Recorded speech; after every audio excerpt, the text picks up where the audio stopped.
இன்றைக்கி என்ன சமையல்னு பார்க்கலாமா? வாங்கோ. சாதம்,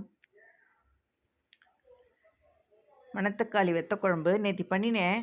அது நிறைய பண்ணிட்டேன், மீந்து போச்சு. சரி வேஸ்ட் பண்ண வேண்டாமே அப்படின்னு இன்றைக்கி அதையே வச்சுன்ட்டேன். பெங்களூர் கத்திரிக்காய், குடமிளகா போட்டு மிளகு கறி பண்ணியிருக்கேன். கத்திரிக்காவை நல்லா பொடியாக கட் பண்ணி ஃப்ரை பண்ணியிருக்கேன் பாருங்க.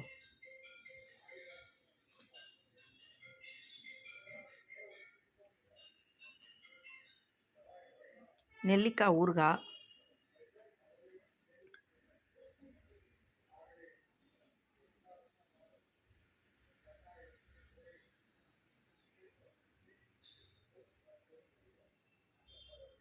இஞ்சி பூண்டு ரசம், இஞ்சி பூண்டு அரைச்சி போட்டு ரசம் பண்ணியிருக்கேன். இதான் எங்கள் ஆத்தில் இன்றைக்கி சமையல். தேங்க்யூ.